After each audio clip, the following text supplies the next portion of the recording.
कुछ तो हलचल हो रही है। तो धर्म कार्य में बाधा डालने के लिए अधर्मी भी आ गया है। मेरी पूजा से अधिक महत्वपूर्ण है मेरे प्रभु की पूजा पूर्ण होना। ये मायावी कोई बाधा डाले, उसके पूर्व ही मुझे इसे रोकना होगा।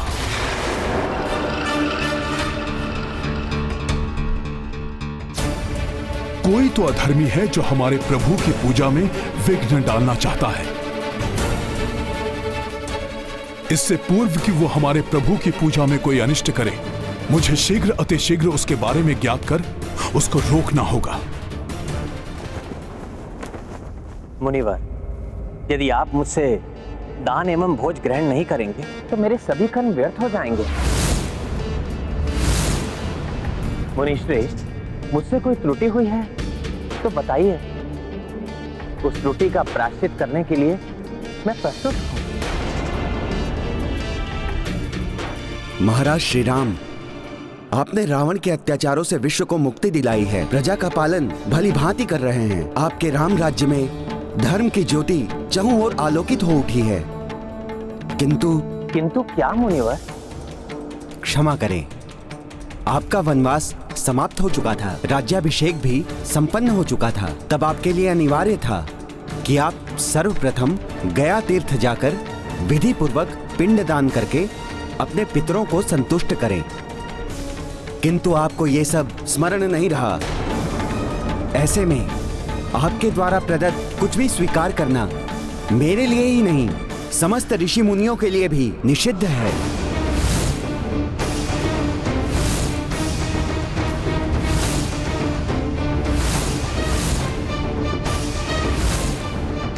क्षमा करें मुनिवर, गया तीर्थ में पिंड दान करने के विषय में प्रभु श्री राम को स्मरण था।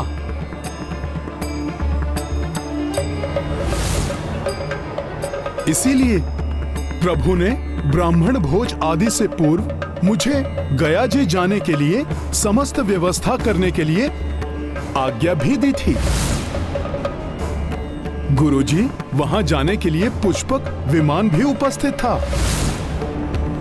किंतु प्रभु ने सूर्यदेव एवं पूर्वजों को वचन भी दिया था गुरुजी कि प्रभु सर्वप्रथम सुखमय एवं धर्ममय राम राज्य की स्थापना करेंगे। और अब प्रभु आप सब ऋषि मुनियों का आशीर्वाद प्राप्त करके तीर्थ यात्रा पर ही जाने वाले हैं। इस संस्कार के महत्व से भली भांति परिचित हूँ। ये संस्कार तो पूर्वजों का आदर भी है। पूर्वजों के आशीर्वाद से ही वंश फलता फूलता है। एक राजा के रूप में इस कार्य को कर सारी प्रजा का मार्गदर्शन भी करना चाहता हूँ। मुनिवर, कोई भी तीर्थ यात्रा आप जैसे तपस्वियों के आशीर्वाद के बिना फलदायी नहीं हो सकती। इसीलिए तो इस ब्राह्मण भोज का आयोजन किया गया था। अतः इसे स्वीकार करके हमें आशीर्वाद दें कि हम पिंडदान एवं अन्य पूजाएं समस्त रीतियों एवं विधि विधान का पालन करके संपन्न करें और हमारी तीर्थ यात्रा सफल हो। क्षमा करें राजन, आपके धर्म पालन पर मैंने संदेह किया। मेरा आशीर्वाद है आपको कि आपका यह अनुष्ठान सफल हो, आपके इस विचार को कोई हानि ना पहुंचा सके, ना कोई बाधा आए, और आप अपनी प्रजा के लिए उदाहरण प्रस्तुत कर सकें कि अपने पूर्वजों के आशीर्वाद का क्या महत्व है। आपकी तीर्थ यात्रा सफल, सुफल एवं सुखद हो।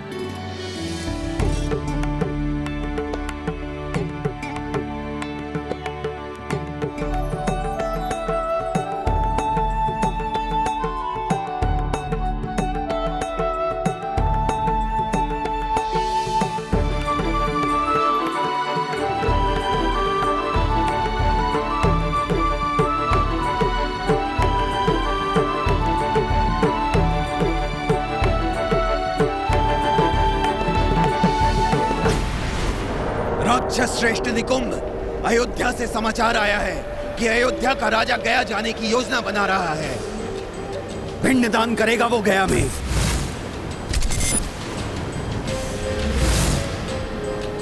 इस प्रकार वो प्रजा के समक्ष धर्म का उदाहरण प्रस्तुत करने वाला है। पिंडदान धर्म का उदाहरण नहीं कर पाएगा वो।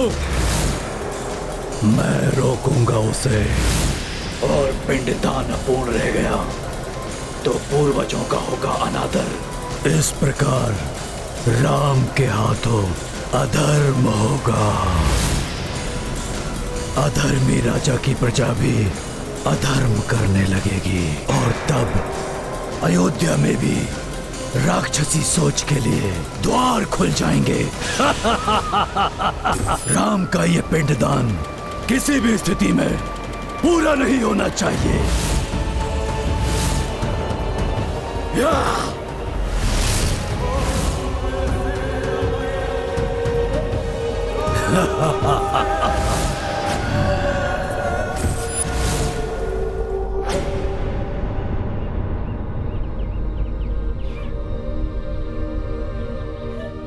किस सोच विचार में डूबे हो हनुमान?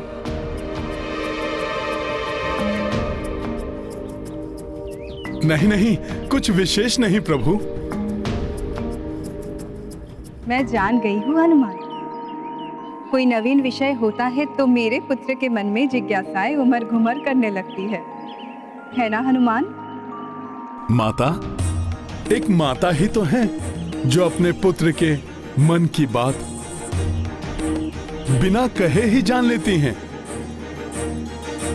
माता, मेरा जिज्ञासु मन आश्चर्य में है कि ऐसा गया जी में क्या है कि जो भी वहां पिंडदान करते हैं उनके पितरों को सद्गति प्राप्त हो जाती है।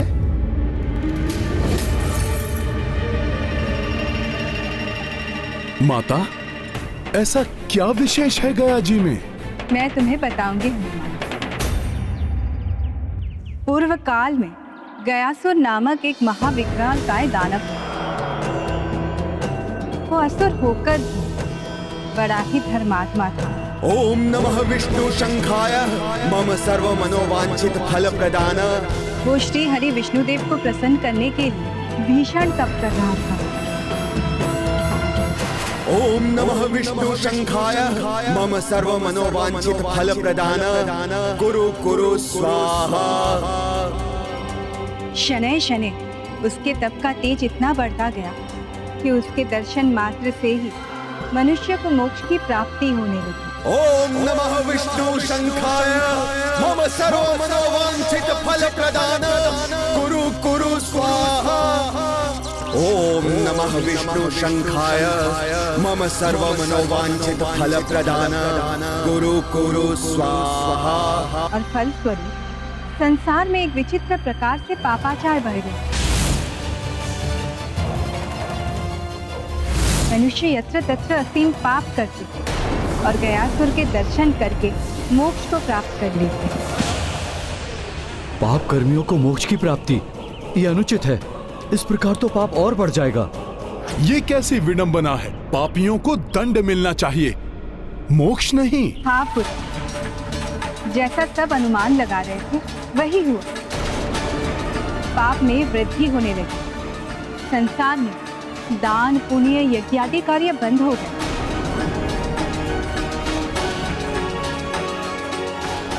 चित्त देवताओं की शक्ति क्षीण पड़ने लगी। सबको सहजता से मोक्ष की प्राप्ति होने से स्वर्गलोक, तपलोक और ब्रह्मलोक असंतुलित हो गए। तब संसार को असंतुलन से बचाने के लिए स्वयं ब्रह्मदेव को आना पड़ा। ओम नमः विष्णु शंखाय मम सर्व मनोवांछित फल प्रदान। गुरु कुरु स्वाहा। गयासुर, जगत पिता ब्रह्मदेव, प्रणाम जगत पिता। तुम्हारा कल्याण हो गयासुर। परंतु जगत पिता, आप, मैं तो विष्णुदेव को प्रसन्न करने वाले मंत्रों का जाप कर रहा था। और मुझे ये भी ज्ञात है कि तुम मुझसे कोई वरदान भी नहीं मांगोगे। अतः तुम ऐसा करो कि मुझे ही एक वरदान दे दो। प्रभु, यदि आप मुझे इस योग्य समझते हैं तो जो चाहिए मांग लीजिए। तपस्या में बैठा हुआ तपस्वी कभी भी किसी को कुछ भी देने से मना नहीं करता। तपाग्नि से पवित्र हुई तुम्हारी इस देह पर बैठकर मैं यज्ञ करना चाहता हूं।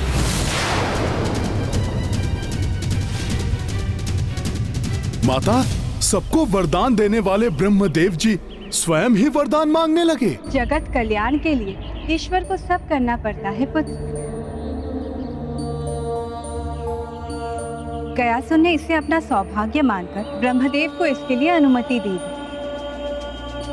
वो स्वयं पृथ्वी पर लेट गया और उसकी विशालकाय देह के नीचे 5 कोश का क्षेत्र आ गया।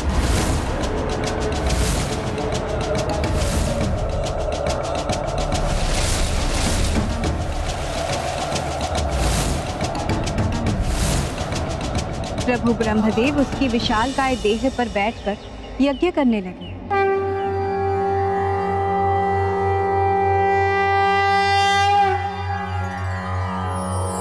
सर्वे भवन्तु सुखिनः, सर्वे सन्तु निरामया, सर्वे भद्राणि पश्यन्तु, मा कश्चित् दुःखभाग् भवेत्। ॐ द्यौः शान्तिरन्तरिक्षं शान्ति, पृथ्वी शान्तिरापः शान्तिरौषधयः शान्तिः, वनस्पतयः शान्तिर्विश्वे देवाः शान्तिर्ब्रह्मा शान्तिः, सर्वं शान्तिः शान्तिरेव शान्तिः, सा मा शान्तिरेधि। ॐ शान्तिः शान्तिः शान्तिः।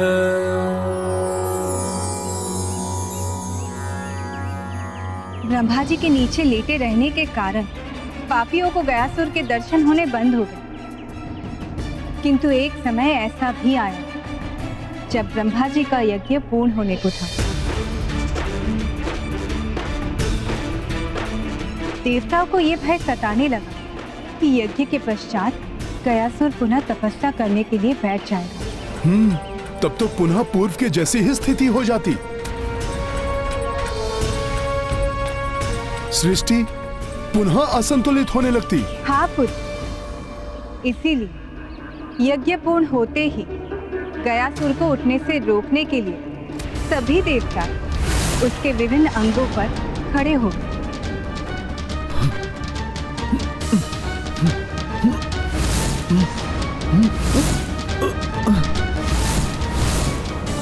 ये देवताओं को क्या हो गया?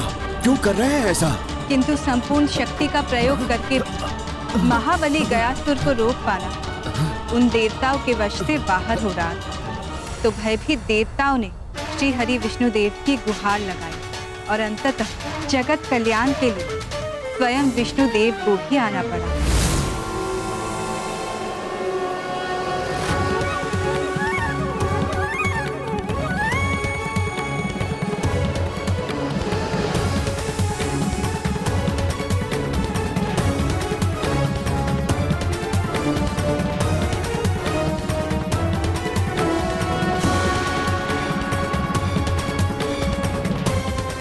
प्रभु, आपकी चरणों का रज पाकर आपके भक्त गयासुर का जीवन धन्य हो गया। प्रभु, मेरे सौभाग्य में वृद्धि करते हुए इसी प्रकार अपने चरणों के नीचे रहने दीजिए प्रभु। उत्तम भक्त गयासुर, तुम्हारी इच्छा अवश्य पूर्ण होगी। इसके लिए तुम्हें पृथ्वी में समाना होगा। इस संपूर्ण क्षेत्र में मेरे चरण अप्रत्यक्ष रूप से स्थित रहेंगे और यहां की पृथ्वी के नीचे तुम स्थित रहोगे। इस प्रकार तुम्हारी इच्छा पूर्ण हो जाएगी एवं अपने पापों का प्रायश्चित ना करके तुम्हारे दर्शन मात्र से ही मोक्ष प्राप्त करने वाले मनुष्य अब ऐसा नहीं कर सकेंगे। जैसी आपकी आज्ञा प्रभु। गयासुर, मेरा वरदान है तुम्हें, पृथ्वी में समाने के पश्चात भी तुम्हें आहार प्राप्त होता रहेगा। तुम्हारी देह के ऊपर के इस क्षेत्र को तुम्हारे नाम से ही गया जी तीर्थ रूप में जाना जाएगा। जो भी यहां अपने पूर्वजों को पिंड दान करेगा, उसके पितृ ही नहीं, वो स्वयं भी सद्गति का अधिकारी हो जाएगा। मेरी इच्छा पूर्ण करके आपने मुझे कृतार्थ कर दिया प्रभु। आप स्वयं ही मुझे पृथ्वी में स्थित कर दीजिए। अवश्य गयासु।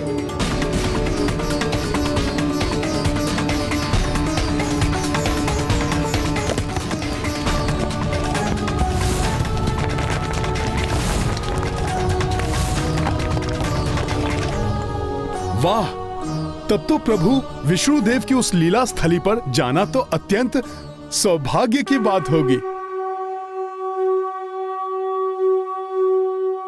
किंतु हनुमान, मार्ग में काशी नगरी भी पड़ती है।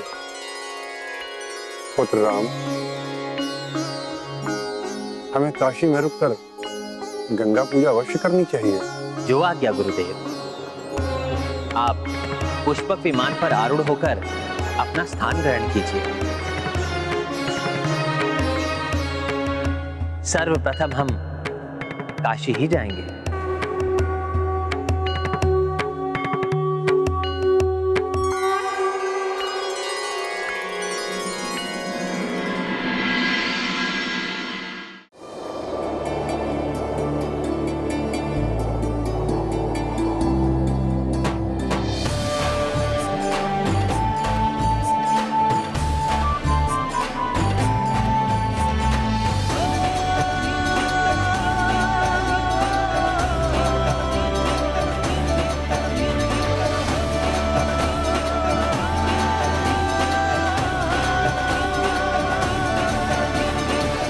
तो इनका प्रथम पड़ाव है काशी। उचित है। हम अपना कार्य काशी से ही प्रारंभ करेंगे।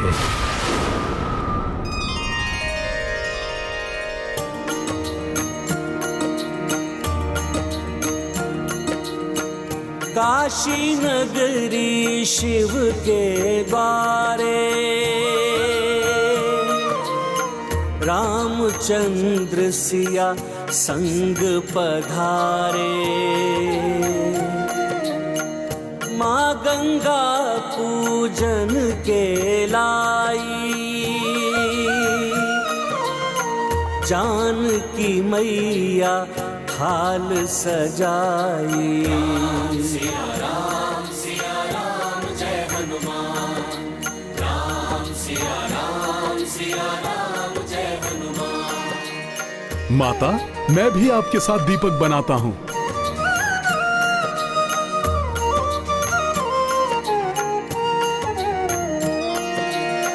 भरत लखन शत्रुघ्न सहाय, देखी देखी कपिहर साए। आन पड़े कछु नव व्यवधाना, चुस्त सतर्क सजग हनुमाना। राम सिया राम जय हनुमान। मुझे आसपास किसी के होने का आभास हो रहा है।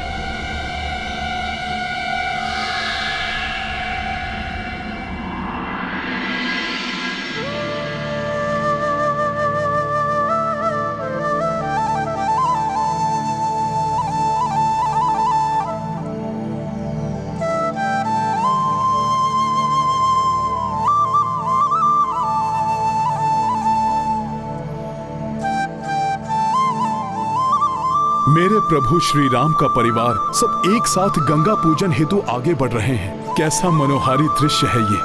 इन पे किसी की कुदृष्टि ना पड़े।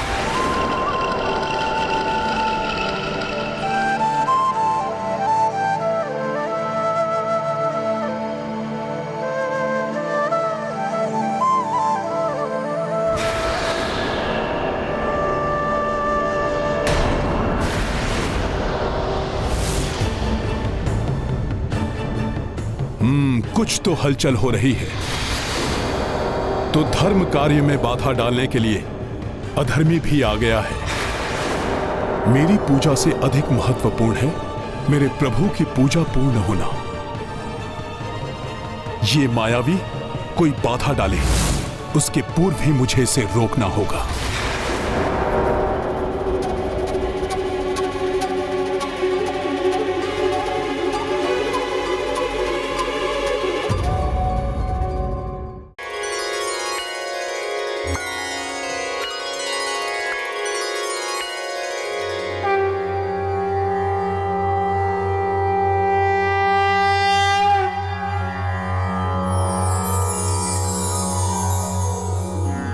देवी सुरेश्वरी भगवती गंगे त्रिभुवन तारिणी तरल तरंगे शंकर मौलि विहारिणी विमले मम्मतिरास्तां तव पद कमले हरिपद पाधि तरंगिणी गंगे हिम विदुमुक्ता धवल तरंगे दूरी कुरु मम दुष्कृति भारम कुरु कृपया भवसागर पारम तव जलममलम येन निपीतम परम पदम खलु तेन गृहीतम मातर गंगे त्वय्यो भक्तः किल तं द्रष्टुं नायमः शक्तः।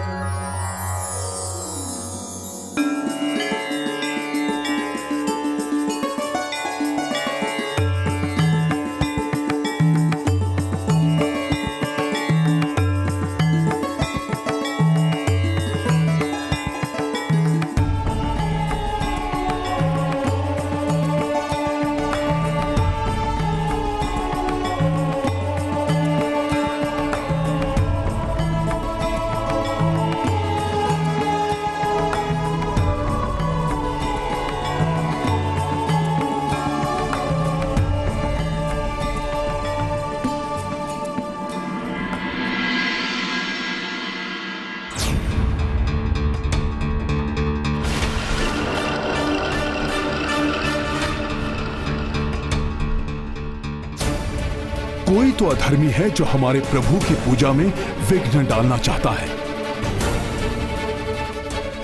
इससे पूर्व कि वो हमारे प्रभु की पूजा में कोई अनिष्ट करे, मुझे शीघ्र अतिशीघ्र उसके बारे में ज्ञात कर उसको रोकना होगा।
माता, ये अच्छा किया आपने कच्ची मिट्टी के दिए बनाए हैं। ये शीघ्र ही गंगा जी के पवित्र जल में घुलकर गंगा जी में समा जाएंगे, जिससे ये जल दूषित भी नहीं हो पाएगा। दीपदान महादान। जब तक पवित्र गंगा में दीप प्रज्वलित करके प्रवाहित ना किया जाए, तब तक गंगा पूजा पूर्ण नहीं होती। हाँ देवेश्वरी, ये प्रज्वलित दीप उस श्रद्धा के प्रतीक हैं जिसकी ज्योति भक्तों के हृदय में प्रभावित होकर उन्हें धर्म के आलोक से प्रकाशित करती है। इस वानर के कारण राम की गंगा पूजा सफल हो गई, किंतु गया पूजा सफल नहीं हो पाएगी। ये वानर कुछ नहीं कर पाएगा, क्योंकि मैं स्वयं राम की पूजा भंग करूंगा।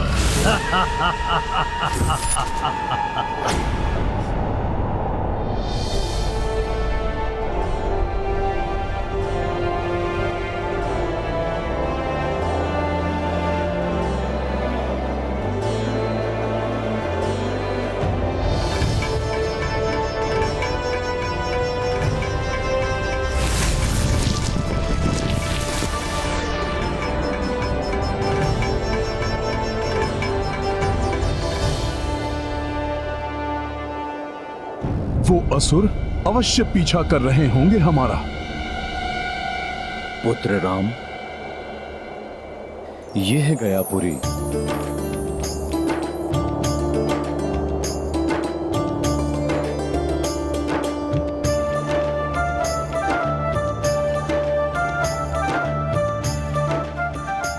यही 5 कोश के क्षेत्र में गयासुर लेट गया था और यहीं से पवित्र फल्गु नदी प्रवाहित होती है।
गयासुर के तप से पवित्र हुई गया तीर्थ की इस धरा को हमारा नमन।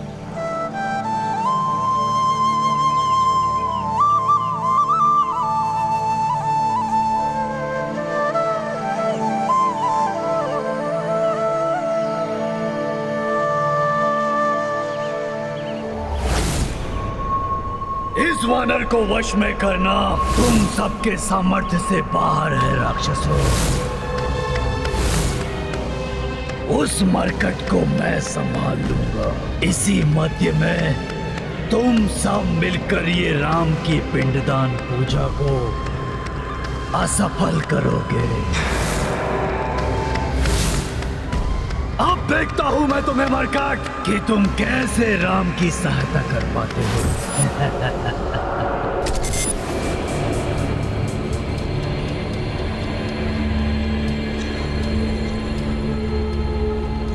अभी तो भले ही वो दानव दिखाई नहीं दे रहे हैं, किंतु उन्होंने जो कहा था वो मुझे स्मरण है। मुझे पूर्णतया सतर्क रहना होगा।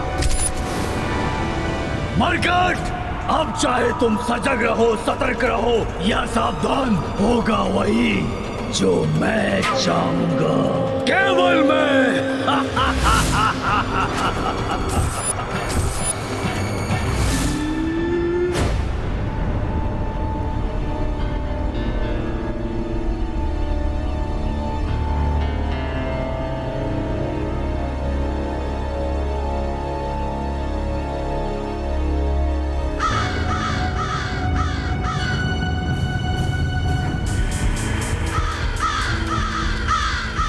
पूर्णतः सावधान रहूंगा। उन अधर्मी असुरों को मैं यहां कदापि नहीं आने दूंगा।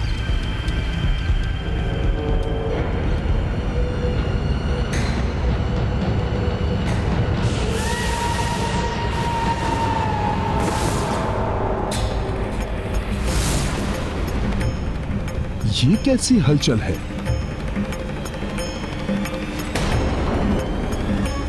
क्या हुआ हनुमान? प्रभु, मुझे ऐसा लगा जैसे हमारे पीछे से कोई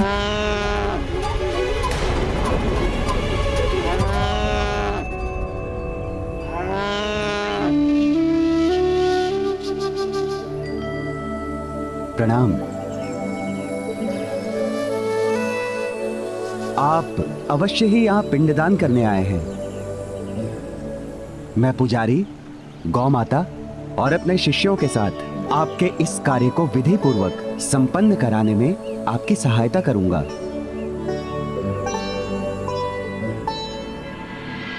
पुजारी जी, पुत्र राम, राजा हो या रंक, गया की इस पावन धरा पर अपने पूर्वजों की मुक्ति और तृप्ति का आशा रख दूरस्थ स्थानों से सभी पिंडदान किए पुण्य कर्म के लिए आते हैं। उनकी सेवा सहायता के लिए विधि विधान से ज्ञाता पुजारी गौ माता के साथ प्रकट हो जाते हैं। अब जब पुजारी जी ही उपलब्ध हैं, तो हमें पिंडदान की विधि प्रारंभ करनी चाहिए।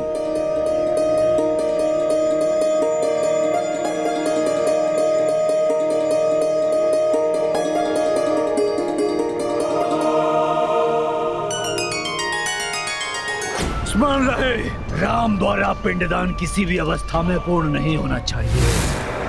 पुजारी, गौ, काग, यहाँ तक कि फल्गु नदी का जल प्रवाह दूषित कर दो सभी को।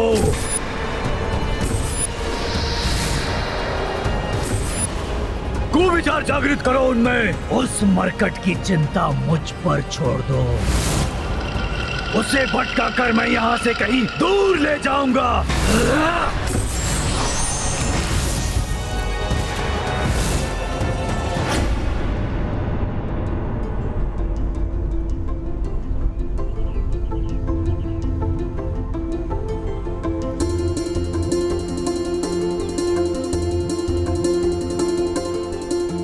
ये हवन सामग्री है और सभी तैयारियां पूर्ण हो चुकी हैं।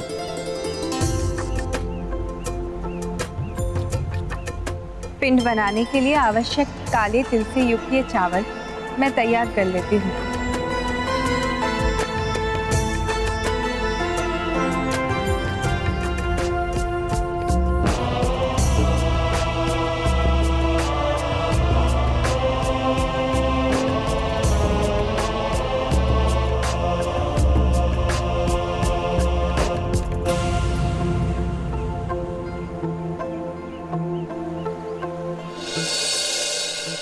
हे गंगा मैया, आपके पवित्र जल के छिड़काव से हम हवन विधि प्रारंभ करते हैं।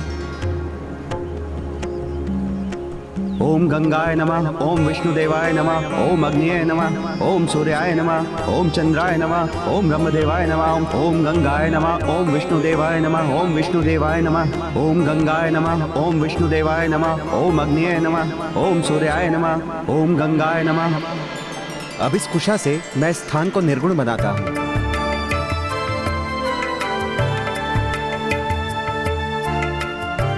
पितरों के प्रति पूर्ण श्रद्धा के साथ की जाने वाली इस पिंडदान की क्रिया में कुशा का विशेष महत्व है।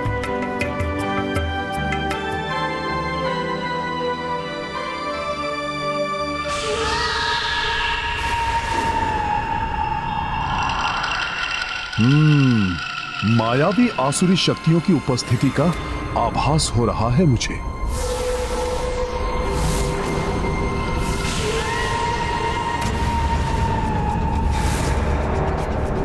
मेरा अनुमान अनुचित नहीं था। इस धर्म कार्य में बाधा डालने वो यहाँ प्रत्यक्ष रूप में पहुंच चुके हैं।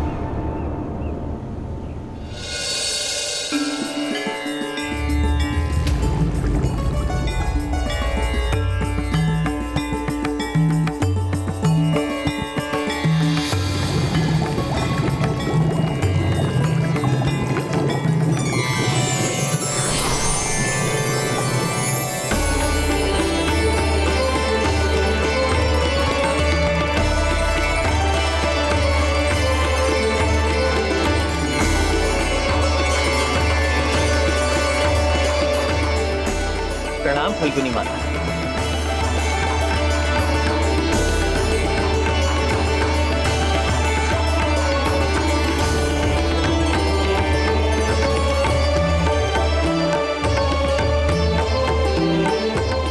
आपके पावन तट पर आपके दर्शन पाकर हम धन्य हुए। मेरे तट पर आपके आगमन से धन्य तो मैं हुई हूँ प्रभु।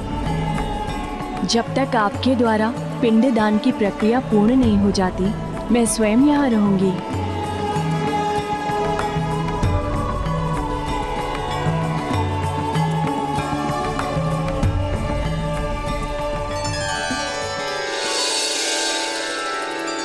प्रभु, अब आप हवन अग्नि प्रज्वलित कीजिए। ओम अपवित्र पवित्रो वा सर्वास्थां गतोऽपि वा यः स्मरेत् पुंडरीकाक्षं सभाभ्यान्तरं शुचिः। पुनः पुंडरीकाक्षं पुनः पुंडरीकाक्षं पुनः पुंडरीकाक्षं। ओम अग्निदूतं पुरोदधे ओम अग्निदूतम पुरोदधे हव्यवाहमुपब्रुवे देवा आसाद्याहदीय। ओम अग्निदूतम पुरोदधे। मरकट, अब मैं तुम्हें वहां से हटकर यहां आने पर बाध्य कर दूंगा और मेरे राक्षस सेवक वहां पर अपना कार्य करेंगे।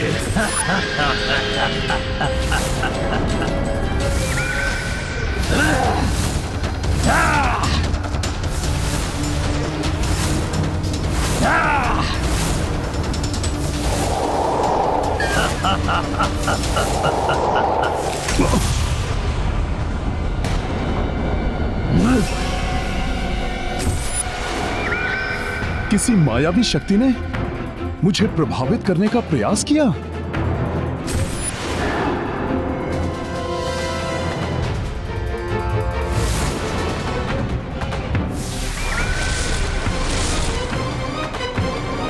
मेरी इतनी प्रभावी शक्ति को इतनी सहजता से झेल लिया इस मरकट ने। अति बलशाली प्रतीत होता है।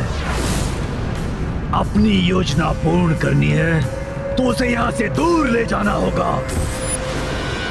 तो यही है वो दुष्ट जो यहां पर व्यवधान उत्पन्न करने का प्रयास कर रहा है।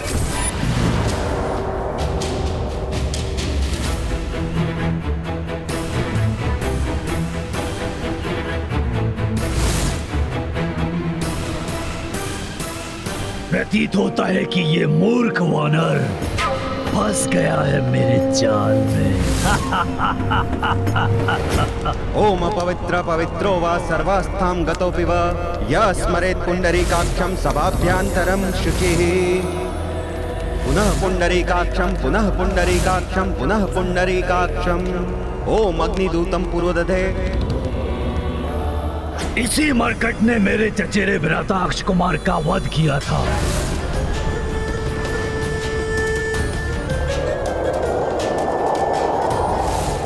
मेरे पिता के साथ छल कर सुग्रीव को छुड़ाया। इसे साधारण समझने की भूल नहीं करनी चाहिए मुझे। यहां से दूर ले जाना ही होगा इसे।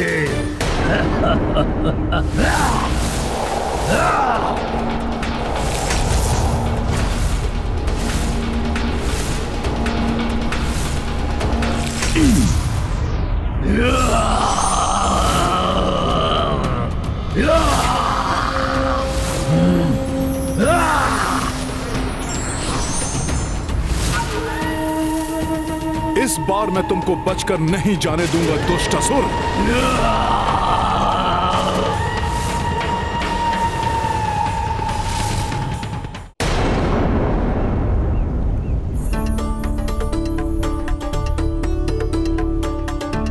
आप दोनों भोजन ग्रहण कीजिए।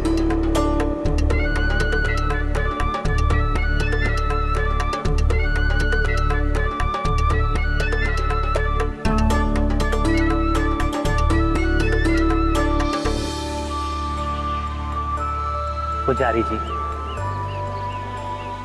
हमारी पूजा विधिवत संपन्न करने के लिए ये दान स्वीकार कीजिए। अवश्य।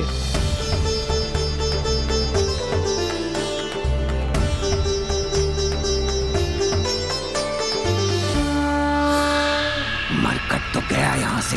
अब हमें अपना कार्य करने से कोई नहीं रोक सकेगा। जय श्री राम।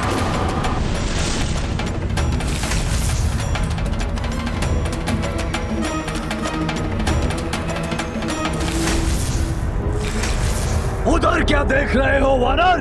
यहां देखो। तुम्हारे समक्ष खड़ा हूं मैं। तुम्हारे समक्ष।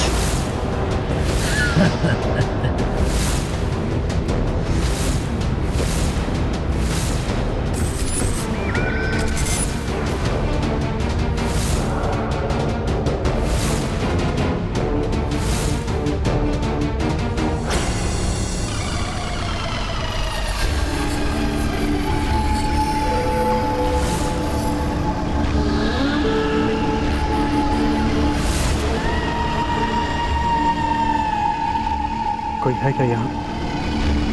कोई अदृश्य शक्ति? नहीं नहीं, ये कैसे संभव है? अभी नहीं, सही समय की प्रतीक्षा करनी होगी हमें।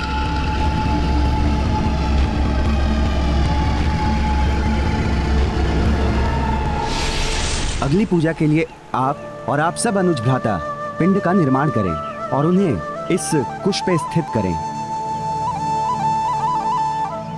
अपने पितरों को सद्गति दिलाने हेतु उनको प्रेत योनि से मुक्त कराकर उनका परमात्मा से समागम कराने हेतु हम पिंडदान कर रहे हैं। यः स्मरेत् पुंडरीकाक्षं सभाभ्यंतरं शुचिः पुनः पुंडरीकाक्षं पुनः पुंडरीकाक्षं पुनः पुंडरीकाक्षं ओम अग्निदूतं पुरोदधे ओम अग्निदूतं पुरोदधे हव्यवाहमुपब्रुवे देवा आसाद्याः देह।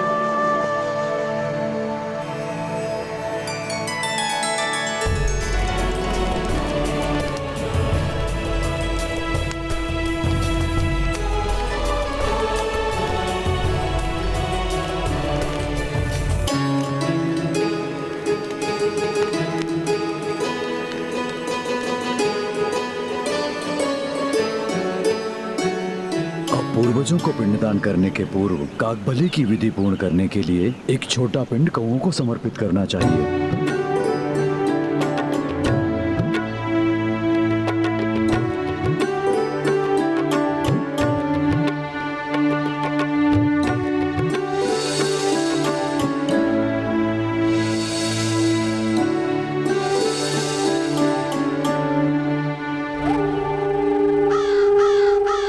बोलो, कौन हो तुम और मेरे प्रभु की पूजा में व्यवधान क्यों डालना चाहते हो? पूजा ही नहीं, मैं तो राम नाम के अस्तित्व को ही नष्ट करना चाहता हूँ।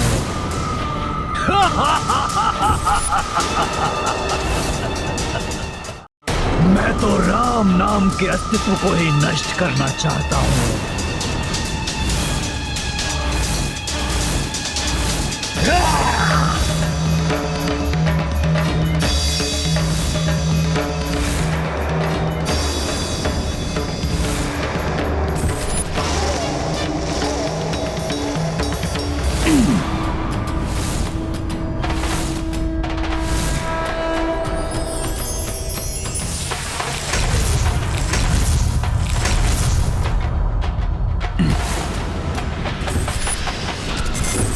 अतुलित शक्ति संपन्न हो तुम, परंतु जो भी हो, अपने जन्म से जिस योजना को मैं कर रहा हूं उसे सफल होने से कभी नहीं रोक सकोगे तुम।